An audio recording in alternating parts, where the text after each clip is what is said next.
What's up, guys? My name's Charlotte. I'm director of The Rival, and I'm here with John Bray. He is in Edgewise. And what instrument do you play? So I play rhythm guitar, and I also sing and write pretty much all the songs. So. Awesome. And how would you describe Edgewise to people who had never ever seen you before? I would say we border on our music kind of exists on the border of rock, sort of chord-based, kind of early 2000s, very rhythm-based rock, then with quite predictable solos and things like that, with influence from the blues, from kind of old style Chicago-y blues kind of things. Like my biggest project is, so I'm a fan of like kind of older stuff. Like, I'm I'm not so particular that I think like all other music is crap, but I do think that something that was being done with music, several decades ago has sort of been lost to the past. And I think the main project is to sort of bring that stuff back into a modern perspective. So the band is composed of myself and then Charlie Poicki on the lead electric guitar, Sean Doyle on the bass, and Max Burdick on the drums. So Max, I met on my floor at Butler Hall. But 4. I met him there. We started playing, not very seriously at all. And then Sean I'd also known from Butt 6, but we actually had a first bassist before that, and then there were some switches, and Sean joined it. From freshman year, like when you all met and started making music together, has your music evolved? Oh yeah, so pretty much the way that Max and my sort of musical collaboration was birthed just through sort of realizing that we have many of the same musical tastes. We bothered the hell out of Butler as an entirety by playing mostly Red Hot Chili Peppers covers, Rolling Stones covers, Pearl Jam, and we sort of just like fostered that. And we'd occasionally meet like in the band room at Dixon and trying to just like fuck around. Yeah. But as far as like actually creating and writing things, that really only took off in the band at the beginning of this year. But I myself have been, attempting in various forms to write music since I was 12 or something. But it's hard. It's very frightening to kind of put yourself out there. Because covers are so easy to play. But when you actually say, hey guys, look at this thing I've written, it's a terrifying thing.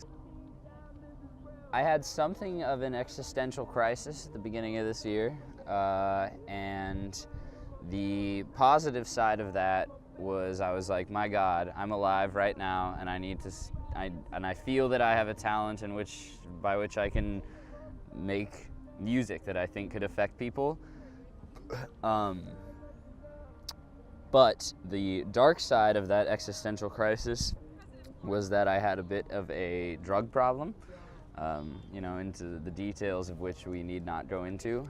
But so I sort of simultaneously was both strengthened by that sort of resolve, but also hampered by my own sort of tendency to fuck my brain up a little bit.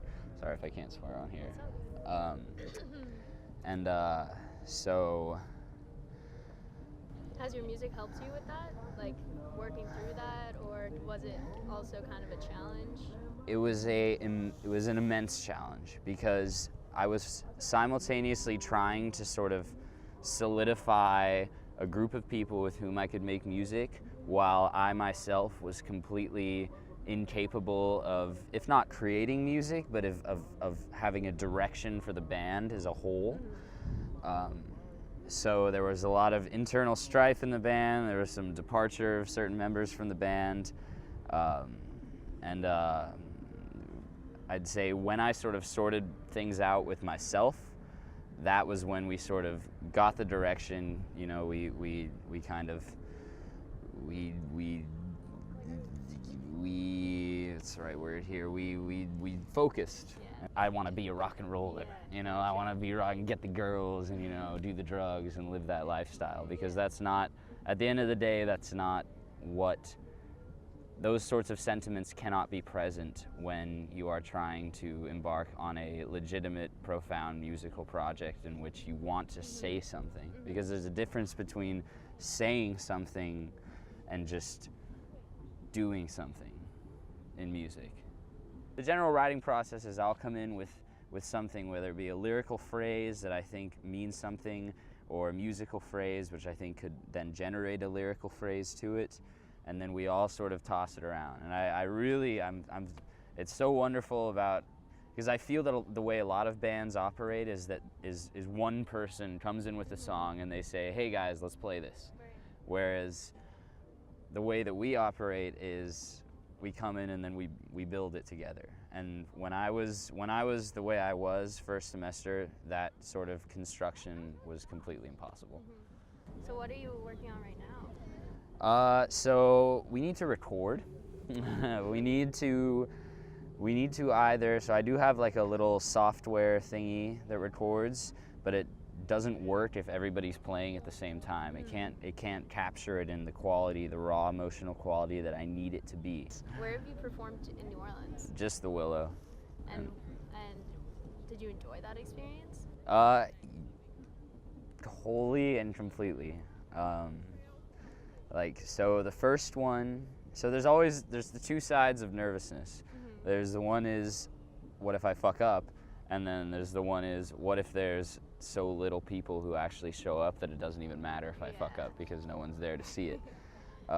So the first gig, I was really concerned with both those things. And I feel I brought the band down in that gig more than anybody else. I just messed up with structure, I messed up with lyrics because I was nervous. I think I just love music, and I just want to play music in some capacity in my entire life. And you know, whether or not that's, you know, playing in some band of office mates when I was some corporate job, or, you know, being a multinational superstar, you know. But yeah, I love music, and I cannot thank my band and my band members enough for being a part of it. I'm just trying to generate sort of phrases that can, you know, go along with the music, rather than building the phrases first and then letting the music sort of ebb and flow and correspond to and mirror the words. I feel like that takes time. It does. But I do like writing, and I love language, and I think I can do it. I believe you can do it. All right, awesome. Well, thank you for meeting with us. And when's your next gig? April 22nd at the Hi-Ho Lounge. It's the day after Crawfest, so, you know, hard to come out there, but